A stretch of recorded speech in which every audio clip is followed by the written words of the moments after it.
Bueno, seguimos en el noticiero popular de Barricada TV. Recién veíamos imágenes y el videoinforme que cubrimos la semana pasada en la marcha por Palestina, un pueblo que ya, digamos, Barricada TV viene tocando hace tiempo ya este tema, pues justamente por la ocupación y la colonización que viene sufriendo este pueblo. Así que estamos con Willy, que llegó del Ministerio de la Economía, y ya dijimos en el primer bloque que viniste para quedarte, parece. Para quedarte. Así no me que puedo despegar de la silla. No, está bien, bueno. Así que, bueno, vamos a estar hablando un poquito de este tema, ¿no?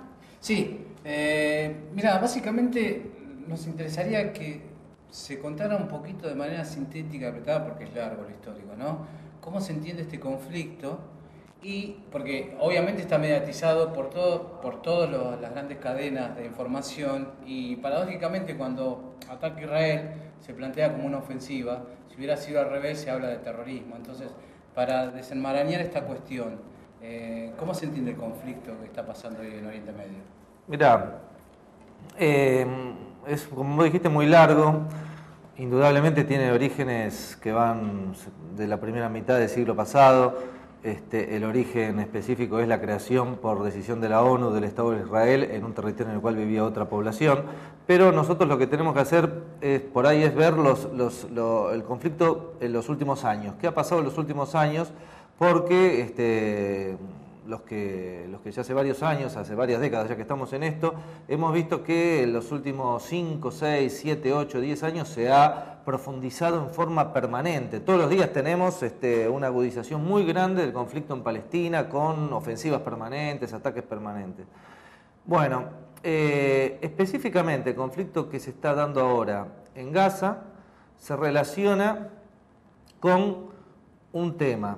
Primero, los acuerdos de paz de Oslo hicieron que Israel retrocediera en la franja de Gaza, retirara los asentamientos de colonos, los reistalara en Cisjordania, entre otras cosas, ¿no? Retirara y dejara la franja de Gaza aislada, separada de Egipto, ¿no? y separada de Israel, como un territorio que supuestamente iba a constituir un hipotético futuro Estado palestino.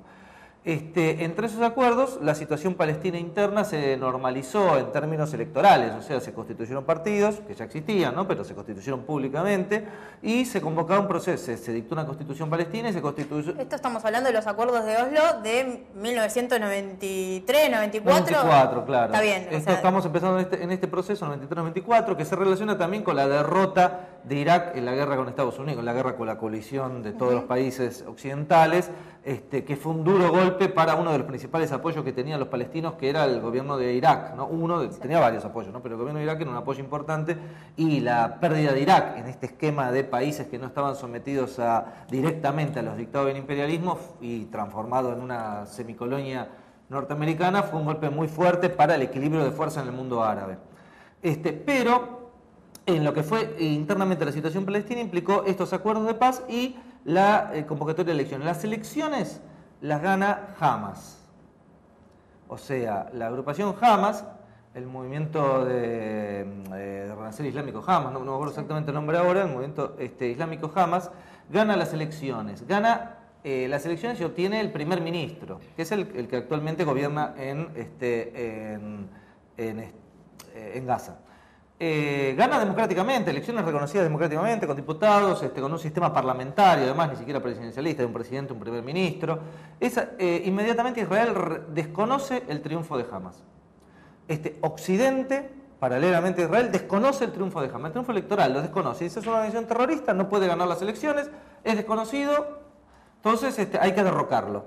Bueno, ahí empieza un conflicto palestino, porque la autoridad palestina de Al-Fatah... Perdón, ¿qué argumenta para desconocer el...? Que es una organización terrorista.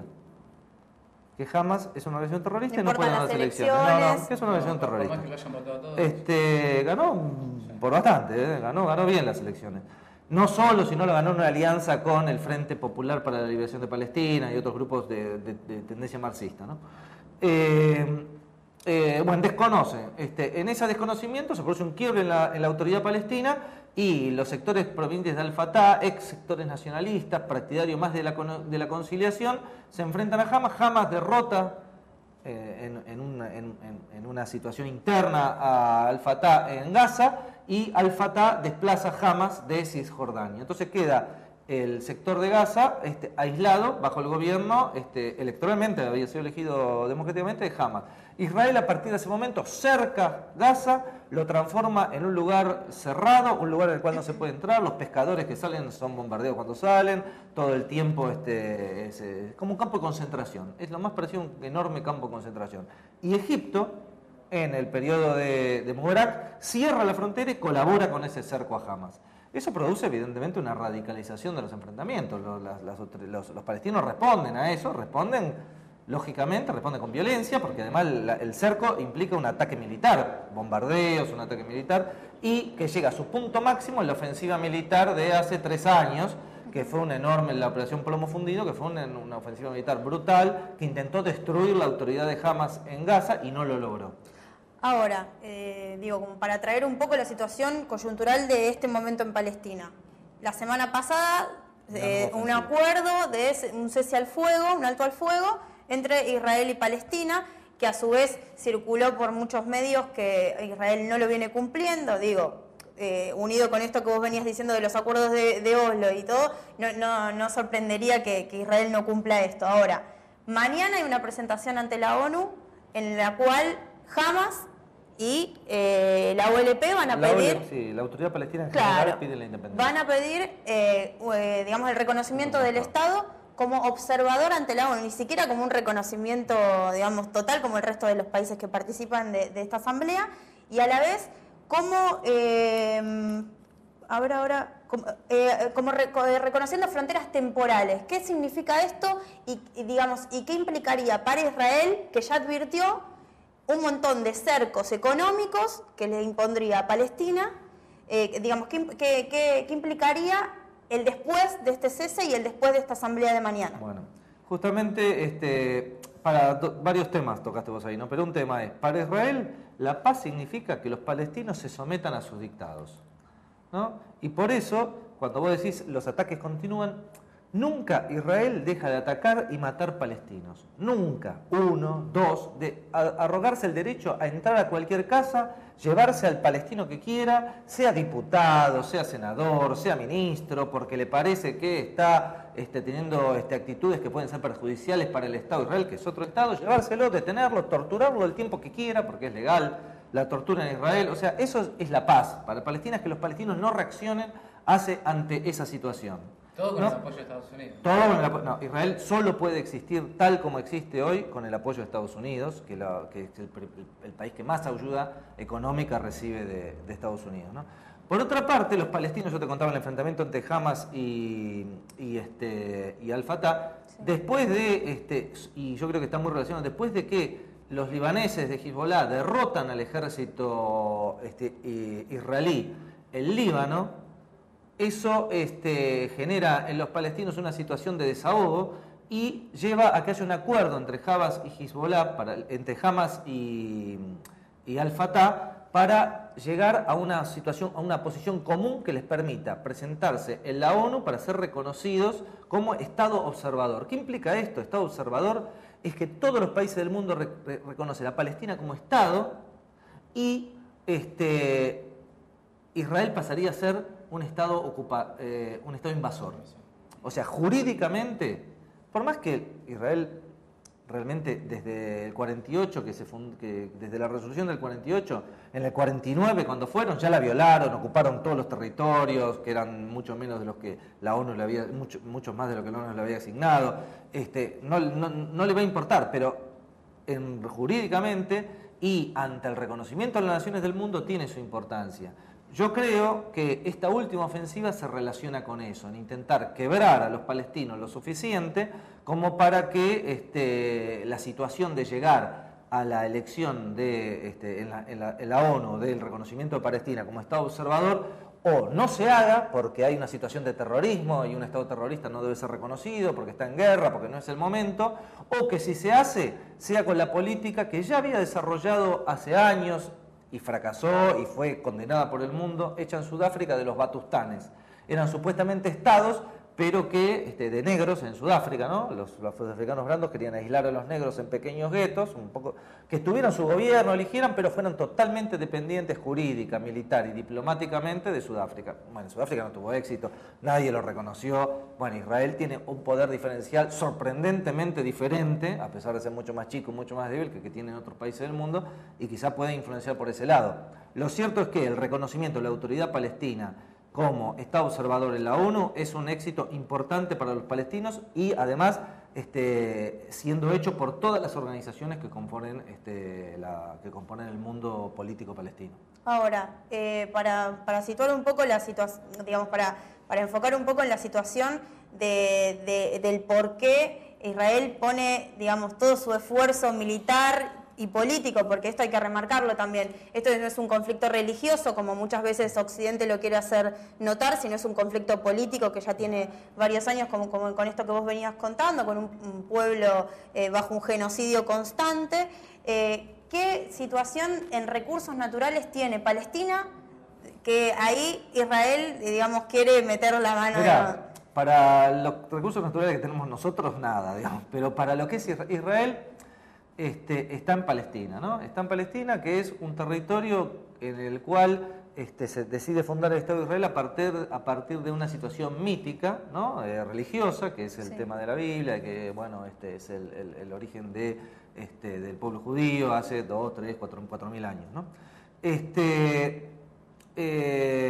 Pero es un territorio relativamente pobre, es un territorio pobre, en el cual vivía un pueblo y viene otro pueblo que viene de Europa, principalmente Europa, del norte de África, de Europa y de Europa Oriental y Europa Occidental. Hay una situación de recursos. Uno, el agua. El agua es fundamental para un territorio que es semidesértico, en el cual hay que poner, para poder cultivar, para poder vivir en las ciudades, hay que hacer enormes esfuerzos no tiene enormes ríos como tenemos nosotros, ni grandes lluvias, es un territorio seco y con pocos ríos, muchos de los cuales están en la zona en la cual está, por ejemplo, Cisjordania, no tanto Gaza, pero sí Cisjordania. Cisjordania es la zona que tiene recursos, para lo que es la región, recursos de agua importantes. Por eso en los últimos años no, ya hace varias décadas, Israel viene avanzando con colonos en la zona de Cisjordania, o sea, instalando colonos, migrantes, muchos de ellos, traídos de diferentes lugares del mundo de Cisjordania, en los lugares que hay agua y privatizando el agua, quitándole a los palestinos el agua, diciendo, bueno, esta agua desde ahora es israelí, con una empresa que se llama Mercot, que es la misma que ahora contrataron para gestionar el agua acá en la provincia de Buenos Aires.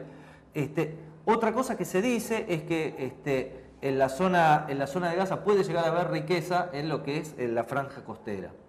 Pero más allá de eso, lo que tiene Israel es una concepción geopolítica de Estado sitiado que se tiene que expandir. Estado sitiado que se tiene que expandir. Además de Estado sitiado que se tiene que expandir, Estado que tiene que eliminar, en la concepción del Estado sionista, tiene que eliminar a una población que, si bien estaba ahí, en la concepción sionista es halógena, es una población que no debe estar, ¿no? En un pequeño Estado que tiene que expandirse, que tiene que conseguir fronteras seguras. ¿Por qué? Porque está rodeado de 1.000 millones de musulmanes que en la concepción sionistas son agresivos y son peligrosos, tiene que conseguir fronteras seguras, tiene que derrotar, tiene que conseguir que los estados que se encuentran en torno a Israel y la población árabe que ve ahí o se vaya o esté totalmente subordinada, o los estados que están en la zona sean estados en condiciones de seguridad, o sea, significaría estados satélites o estados que se ayornen a las condiciones propuestas por Israel y Estados Unidos. Bueno, yo para terminar tengo una última pregunta, por ahí viniendo un poco para este lado y recordando un poco las declaraciones del canciller Timmermans sobre el escrache que se hace la semana pasada, digamos, frente a la Embajada de Israel, que dice no ataquen a nuestros amigos de Israel, repudiamos totalmente, es desconocer y ponerse y tomar una posición política ante ese tema. ¿Qué pensás en este sentido de la posición que han tomado otros países dentro de Latinoamérica y frente a la situación de Argentina? Mira, acá estamos hablando de que en Argentina existe un lobby sionista muy fuerte. En los últimos, no solo en los últimos años, en los últimos 20 años ha aumentado mucho. Yo recuerdo dos hechos que me llamaron la atención para América Latina, para la época de Alfonsín fueron en la época de Alfonsín. Uno, de Israel vino un gran rabino especialmente mandado a Argentina para disciplinar y reconstruir la fidelidad de la comunidad judía, o de algún sector, ¿no?, de la comunidad judía con Israel. ¿Por qué? Porque decía que había problemas en esos temas que teniendo en cuenta que hay una comunidad judía relativamente numerosa. Y segundo, recuerdo que también para esa época una serie de coroneles, o un coronel, una serie de oficiales del ejército israelí vinieron a América Latina y especialmente a Colombia a darle formación a los paramilitares colombianos. ¿Qué pasó? Ustedes saben, todos sabemos acá se trata, hay otros programas en este canal, de lo que pasó en Colombia con posterioridad a esos hechos. Colombia, con posterioridad de esos hechos, encontramos las más grandes matanzas que ha habido en la historia de América Latina, en la cual Israel estuvo implicado y sin duda estuvo implicado también en el golpe de Honduras, en diferentes situaciones de terrorismo en América Latina. Y en Argentina, ¿qué encontramos? Un enorme avance de determinadas entidades vinculadas a Israel y determinados grupos empresarios que se consideran vinculados a Israel para presionar y para conseguir que Argentina sea también un sustento de un Estado que no es económicamente viable en la concepción como gran Estado imperialista. Necesita tener una expansión económica que exceda a sus recursos concretos que tiene en Israel. Bueno, Argentina en esos temas ha sido importante en varias cuestiones. Desde la época de Menem, en apoyo sistemático político a lo que era la política israelí en la zona.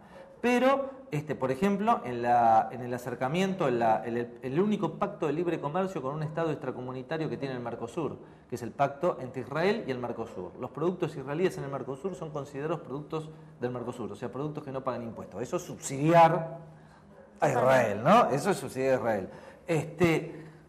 Después puede haber otros hechos. Bueno, Argentina tiene, digamos, el gobierno argentino tiene una situación complicada que viene desde la época de los atentados a la Embajada de Israel y a la AMIA. Esa situación complicada implica una presión permanente de, no solo de Israel, de los países occidentales y principalmente de Estados Unidos, no solo de Israel, principalmente de Estados Unidos, para que Argentina tome una situación de ruptura y de enfrentamiento con Irán. Que para lo que es la situación latinoamericana es importante porque todos los países latinoamericanos tienen una buena relación con Irán, ¿no? Y Argentina es un país latinoamericano importante, o sea que una posición de ese tipo sería algo, y en ese tema habría que ver cuál es la relación que hay entre los intentos del gobierno de tener un bajo perfil con el tema palestino y la situación de negociación con Irán, con el cual Argentina tiene relaciones comerciales importantes. No olvidemos que en la década del 80, del 70, pero en la década del 80 Argentina era uno de los pocos países que manejaba tecnología misilística y tecnología nuclear en el tercer mundo. Si bien hoy ya no manejamos tecnología misilística gracias a Menem, esa tecnología misilística era importante y estaba relacionada, aún en la época de Alfonsín, con el desarrollo de misiles en los países árabes y la tecnología nuclear con el desarrollo de centrales nucleares en Argelia, en los países, y el intento de Irán de conseguir tecnología nuclear para desarrollo de centrales nucleares de Argentina, que era uno de los países, el único prácticamente país del tercer mundo que lo manejaba en ese entonces. Bueno, clarísimo. Muy claro todo, Willy, muchas gracias por acompañarnos. Claro que es por una cuestión de apropiarse de capitales que no son de ellos, ¿no? Y que no tiene nada que ver esto, como decías vos, la cuestión de la religión. No, la religión. Porque acá se mete mucho el tema de la religión y realmente es un avance de empresarios multinacionales o. Tiene que ver con las empresas, tiene que ver con la concepción de la generación de Israel como Estado imperialista. Hablan que Israel tuvo 3 etapas. Primero fue un Estado colonial, después fue un Estado gendarme y hoy ya es un Estado imperial. O sea, ha ido evolucionando. Como Estado colonial era un Estado, una colonia establecida en un territorio extranjero. Después transformó en un Estado, el gendarme del imperialismo en Medio Oriente. Hoy ya no es solo gendarme, es parte sustancial del imperialismo. El imperialismo no es solo fuerza militar, es principalmente, la fuerza militar también lo es, pero es principalmente fuerza económica, vinculaciones económicas, explotación económica. Bueno, muchas gracias Guillermo por acompañarnos. Vamos a un corte en este noticiero y volvemos en el próximo bloque.